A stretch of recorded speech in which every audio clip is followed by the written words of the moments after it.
Olá, está começando mais um Momento Drogaria, um programa voltado para o varejo farmacêutico, com muita informação de mercado, conteúdos relevantes e histórias de sucesso que vão inspirar você.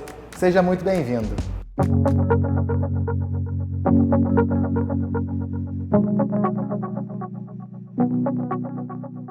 Hoje recebemos em nosso programa Aramis Dumont, diretor comercial do laboratório EMS, possui 25 anos de experiência no segmento farmacêutico e atualmente lidera um time de 250 pessoas.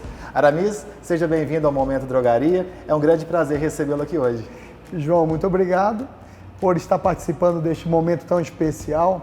Este programa ele tem um objetivo de levar conhecimento ao seu público, levar troca de ideias ao seu público. Muito obrigado pelo convite. As ordens, é um prazer. E para a gente começar o nosso bate-papo, eu queria falar da pesquisa do Datafolha. Aramis, a AMS é líder no segmento há mais de 14 anos. E o laboratório foi eleito pela pesquisa Datafolha como uma das farmacêuticas de maior destaque durante o período da Covid-19. Foram mais de 10 milhões investidos durante a pandemia em ações sociais e de combate ao novo coronavírus. Como é fazer parte de uma empresa tão responsável, tão preocupada com o social? João, a responsabilidade com o propósito em cuidar da saúde nos levou a nós tomarmos algumas iniciativas imediatamente após o início da pandemia. Muitas dessas iniciativas aconteceram internamente, né? Internamente. Primeiro, cuidamos da saúde dos brasileiros, nós somos brasileiros. Sim. Então, cuidar do nosso time foi o nosso principal movimento inicialmente, porque nós precisávamos garantir o abastecimento com produtos para ajudar na cura da pandemia. Então, nós fizemos o quê? Criamos vários protocolos esses que viabilizavam os nossos colaboradores vir e ir todos os dias de forma segura, seja no transporte, seja na entrada da fábrica, seja internamente na fábrica, com a utilização de equipamentos de segurança, com o respeito ao distanciamento dos indivíduos, o uso de máscara, uso de álcool em gel e outros equipamentos necessários para cada função. Então, nós fizemos nesse primeiro movimento, tivemos uma preocupação muito grande com o nosso time interno, o time das plantas Fabris. Nessa mesma intensidade, nós cuidamos da nossa equipe externa, já fazendo o home office com todos os cuidados, desde a orientação, de como melhor sentar, como melhor trabalhar dentro de casa, respeitando o seu espaço interno, respeitando a ergonomia, respeitando toda a diversidade que você transformou do dia para a noite a tua casa e escritório. Sim. Isso com o time externo, com a nossa força de vendas. E internamente a gente manteve todos os cuidados, assim como qualquer colaborador com alguma dificuldade física, com alguma dificuldade respiratória, com algum sintoma de alguma coisa, imediatamente ele era afastado e já direcionado para a equipe médica para fazer o acompanhamento.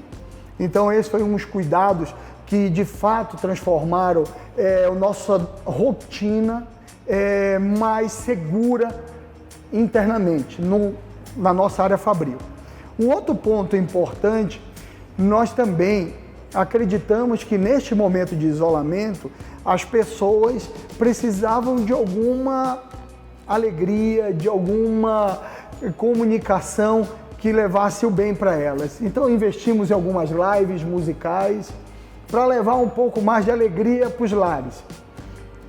E um segundo momento foi a doação de cesta básica.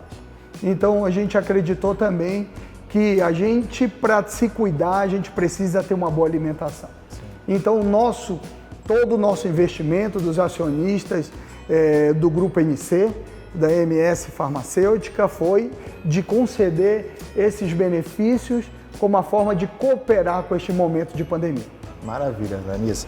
Agora, minha segunda pergunta é, no início da pandemia, tivemos nas drogarias grandes aglomerações de clientes, né, fazendo compras para estocarem medicamentos, pois havia rumores de desabastecimento. Corremos o risco? João, no primeiro momento, houve uma portaria, a 348, que prorrogou a receita médica, principalmente do farmácia popular. Então, ela foi prorrogada por 6 meses. Então, o paciente, ele poderia levar 6 meses de tratamento. Então, nós tivemos uma procura muito grande de produtos de farmácia popular e produtos relacionados ao Covid. Então, antibiótico, azitromicina, os produtos, os corticoides, dexametasona, prednisolona. Então, nós tivemos uma procura. Assim como a hidroxicloroquina, tivemos a vitamina C também, uma procura muito grande, a ivermectina também. Então, esses produtos tiveram um crescimento muito grande de demanda. Então, em algum momento, houve um crescimento muito grande de demanda e tivemos, sim, em algum momento, alguma ruptura. Mas tinha um estoque de mercado e o estoque nosso, da fábrica. Então, isso a gente conseguiu equilibrar em algum momento. E o outro momento foi a China e a Índia tiveram a pandemia e tiveram algumas restrições, mas logo foi regularizado. Então, não temos esse risco de desabastecimento, pelo contrário, né? O nosso mercado até cresceu, né? Com esses produtos, teve uma demanda substancial e eles puxaram o mercado para cima, né? Então houve um crescimento, inclusive. E não desabastecimento. E não desabastecimento. Se teve algum desabastecimento, foi muito pontual e momentâneo. Mas a indústria imediatamente teve uma correção de rota e disponibilizou os produtos para o mercado. Maravilha. Agora, você falando de China e Índia, nós demandamos muito desses países, né? Será que não seria a hora, o momento das indústrias se unirem e tentar buscar soluções para a gente não ficar tanto nas mãos desses países? João, iniciativas como essa, elas já existem, né? Mas hoje o mercado mundial depende de China e da Índia. Então, globalmente, eles são fornecedores de matéria-prima para o mundo. Então, existe aí uma dependência no mundo de 65%, 70%, e que nós estamos buscando, né, o desenvolvimento interno, mas são processos que são longos de desenvolvimento. Mas hoje existe uma dependência desse mercado de fornecimento. Até porque não dá para mudar da noite para o dia. Da noite para o dia, né, João? Principal fornecedor, né? É verdade. É verdade. Agora, você tem uma longa experiência na área de gestão de pessoas, né? Lidera um grupo de mais de 250 colaboradores. Eu quero abordar o tema inteligência emocional com você aqui hoje. Sabemos que o capital mais valioso de uma organização é o capital humano, né? Daniel Goleman, psicólogo, escritor, ele apontou em seu livro Inteligência Emocional que 80% a 90% das competências que diferenciam os melhores profissionais estão ligadas à inteligência emocional. Você pode comentar um pouco sobre esse assunto? Gente cuidando de gente, né, João? Eu acredito muito nessa grandeza que é o ser humano, né? Então, nós temos sim uma certeza de ter a pessoa certa no lugar certo, com as competências certas, profissionais que aprendem, desaprendem, aprendem de novo, como um processo de garantia, de adaptação às novas mudanças e às novas transformações que o mercado exige. Então, esse profissional que se adapta a essas mudanças, esse profissional que se adapta ao novo, esse profissional ele tem uma carreira, um futuro brilhante, porque o mundo está em transformação. A pandemia nos trouxe essa movimentação importante, né? Da gente lidar com uma reclusão imediata, né? A gente se adaptar, os filhos dentro de casa e a gente dentro de casa trabalhando e cooperando ao mesmo tempo essa situação, as crianças não podendo ir para a escola, a gente não podendo sair para lazer, Então isso demonstrou que a gente precisa de fato ter um conhecimento muito grande dessa nova realidade. E essa nova realidade, ela também é momentânea, né? Então, quando você olha um exemplo muito correto, é o do Japão, né? O Japão, ele já como hábito, qualquer resfriado que a pessoa tem, usa máscara para evitar passar para os outros. O sapato você deixa na porta de casa para não levar nenhuma bactéria, nada lá para dentro de casa. Eu acho que esse é o novo normal. Esse é o novo normal. Então, João, essa é uma nova cultura, é um novo momento. Então, quem se adapta a isso tem uma possibilidade muito grande de entrar nesse novo momento de uma forma mais tranquila. A preocupação ela existe, o medo existe, né, porque é uma doença. Então, mas existe tratamento, existe prevenção, o uso da máscara é uma necessidade ímpar na proteção, sim. O uso do álcool em gel, lavar as mãos, respeitar o distanciamento, né, João? Exatamente. Aqui que nós estamos respeitando o distanciamento, isso é muito importante, evitar aglomeração, evitar a gente expor mais pessoas também em nosso convívio. Então, quando a gente fala em gente, tudo é permeado por gente. Você tem parede, móveis, isso aqui não sai do lugar. Então, as pessoas é que fazem a transformação, as pessoas é que mobilizam, as pessoas é que tomam a atitude para a solução. Então, nós temos sim uma busca da vacina, temos uma busca incessante para um tratamento totalmente eficaz que englobe o mundo, né? Mas a gente, neste momento, enquanto não tem ainda disponibilidade dessa vacina para toda a população, nós temos que mudar nossa atitude, né? Fazer de fato todo o cuidado necessário para que evitar ser contagiado ou, se estiver contagiado, contagiar outra pessoa. Então, e isso é gente. Gente cuidando de gente. Exatamente. Muito bom. Agora, qual é o profissional que mais contribui com uma organização? Aquele que tem o QI alto ou aquele que possui inteligência emocional desenvolvida?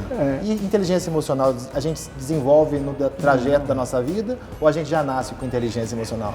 João, é muito importante. Vamos dar um exemplo muito prático. Você tem uma competência de falar, de se comunicar. Essa competência você desenvolveu, você adquiriu ao longo do tempo. Você aqui é um apresentador e está fazendo o seu papel com maestria. Então você desenvolveu competências e habilidades. Então você construiu ao longo da sua carreira essa habilidade de lidar com uma câmera, de lidar com uma pessoa entrevistando. Então esse é um movimento muito importante de aprendizado. E esse aprendizado, ele é conquistado dia a dia. Dia a dia. Lá quando a gente é nenenzinho, né?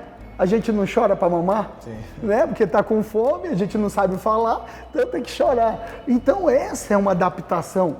No movimento que a gente não sabe falar, se expressar, a gente faz os gestos, né? Com que as pessoas entendam o que nós estamos falando. Então, a inteligência emocional, o movimento de gente, ele é essencial para que o mundo melhore. Hoje, uma reflexão muito grande, essa questão humanística, né? Tratar as pessoas como elas gostariam de ser tratadas, se colocar eventualmente no lugar delas. Na farmácia, no ponto de venda, isso se tornou um fator determinante para acolhimento para esses pacientes, para esses consumidores. Porque o medo estava instalado, seja do balconista, seja do consumidor, geral, seja né? Geral. A gente ficou num momento de estresse muito grande.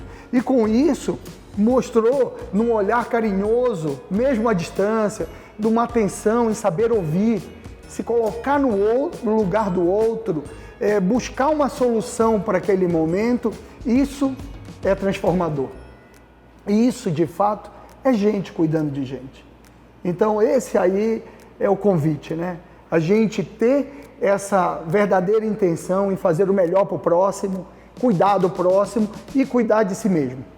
Né? É muito importante a gente ser exemplo também. Sim.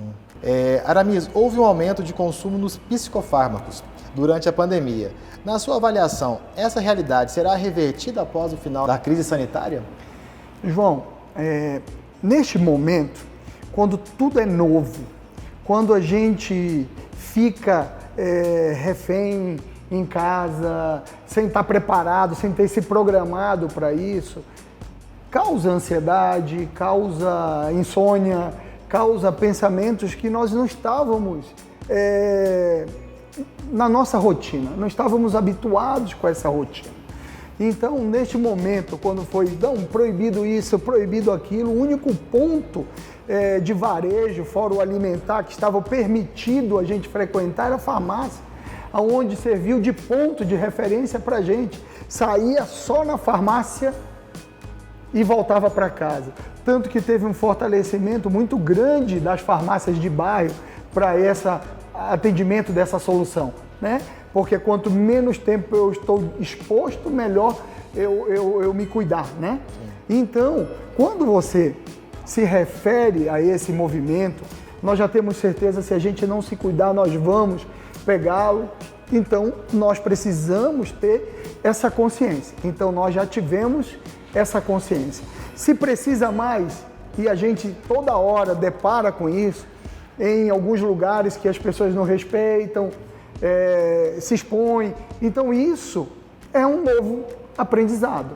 Então, nós temos também esse papel, o projeto também tem o papel de comunicar isso, que nós precisamos ter os devidos cuidados. Então, quando a gente olha qualquer transtorno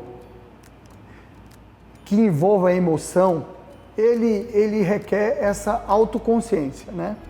Então, na medida que você toma consciência, você vai procurar, né, conversar com um psicólogo, conversar com os amigos, conversar com os familiares, conversar com o médico, para entender que movimento nós estamos passando. Então, no primeiro momento que nós temos uma família, um familiar, né, que pegou ou que ficou com alguma enfermidade, e a gente fica com uma tensão muito grande. Então, é um novo aprendizado. Temos, sim, tratamentos que nos auxiliam a aliviar esses sintomas, a melhorar a qualidade de vida, a mostrar que nós temos condições de enfrentar dificuldades, nos preparando, nos conhecendo melhor o que nós precisamos fazer para enfrentar a pandemia. Então, podemos ter pacientes que vão continuar um tratamento com uma forma preventiva, outros pacientes que vão cuidar de um sintoma mais aguçado, mais relevante. Mas a gente tem certeza também que tem uma consciência nesse movimento que vai trazer esse autoconhecimento para cada um. E a partir desse autoconhecimento, a gente vai encarar as adversidades de uma forma mais tranquila. Sim, e com o isolamento social nós começamos a nos entender melhor. Melhor, né? Com certeza, com certeza. É um fator importante, né? E isso foi aprendizado para nós, né? Com o nosso time de força de vendas, né? Creche fechada, né? Você ter que trabalhar, os filhos em casa e você ter que combinar o trabalho e as crianças ao mesmo tempo. Então, foi uma transformação e um aprendizado diário. Aliás, toda hora, né? Às vezes a gente estava numa live conversando com o funcionário e o filho aparecia e fazia um adeus. Aí começou a entender, a mãe, o pai, entenderem que neste momento é o meu momento de trabalho. Então, o filho, meu filho, você precisa ficar no seu ambiente de trabalho, que é o seu brinquedo, no seu espaço, para entender que o meu pai precisa trabalhar, minha mãe precisa trabalhar e a criança também precisa receber a atenção necessária. Sim. Então, esse é um aprendizado. Isso não está em escola, né? Foi um aprendizado que a gente teve que desenvolver. E colocar em prática. Em prática na hora, né? Neste momento. Então, um momento de transformação, momento de aprendizado, momento de um novo viver. Exatamente. De um novo viver. Com isso, João, nós temos uma reflexão muito importante, né? Sobre o autoconhecimento.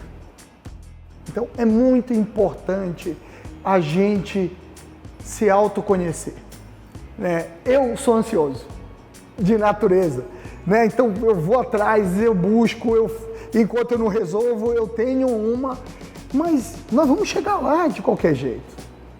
Então, e a pandemia, ela mostrou isso, né? Que se a gente tem a nossa consciência ecológica de que a gente precisa, antes de fazer, pensar, respirar, a gente vai construir um autoconhecimento muito melhor da nossa personalidade, da nossa pessoa, entender o próximo, entender o outro. Eu gostaria até de dar um exemplo simples, por favor. Mas a gente, com o Luiz, o nosso gerente nacional, que trabalha em São Paulo, nós tivemos em algum momento, em alguns lugares em São Paulo, que nós precisamos resolver algumas pautas e a gente deparou com pessoas totalmente tristes. Pessoas que estavam desanimadas, que iam perder o negócio, porque o negócio estava não respondendo à necessidade, não estava conseguindo vender, as contas chegando. Então, naquele momento a gente ficou assim, pensando, né, o que nós podemos fazer nesse momento para passar para essa pessoa que ela tem que acreditar que nós vamos vencer, que nós vamos passar desse momento, né? O mundo já mostrou isso.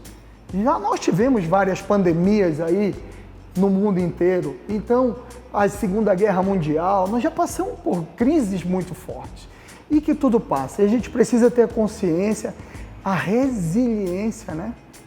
A capacidade de a gente voltar aonde estávamos, né? Então, a planta, o bambu, ela representa muito, né? Isso. Ela enverga, mas ela não quebra. Exatamente. Né? Então, esse é a grande reflexão. Né? O pior momento, você olha no espelho, procure seus valores, suas crenças, acredite em você, acredite nas pessoas que estão ao seu redor, acredite no seu colega, acredite nos profissionais que estão ao seu lado, acredite nos profissionais de saúde que estão fazendo um trabalho extraordinário, enfrentando de frente esse movimento, acreditando, fazendo, se doando, se colocando na linha de frente, como os profissionais de farmácia. Então, esse é o exemplo de gente que faz, de gente que transforma, de gente que cuida de gente. É isso aí. Aramis, você lidera um time de 250 pessoas. Qual é o seu segredo para liderar com tanto sucesso? Gostar de gente. Gostar de gente, cuidar de gente. Cuidar de gente, gostar de gente, respeitar como as pessoas são, respeitar o maior patrimônio delas, que é elas. Sim. Do jeito que elas são, da forma diferente que elas são. Eu acho que esse é o segredo da humanidade. Cuidar dos diferentes é cuidar de si. Muito bom, muito bom. Esse é respeito. Maravilha. Aramis, obrigado pela sua participação aqui com a gente hoje. Agradecido. E para você que nos acompanhou até o final, muito obrigado pela sua audiência e a gente se vê no próximo Momento Drogaria. Até mais.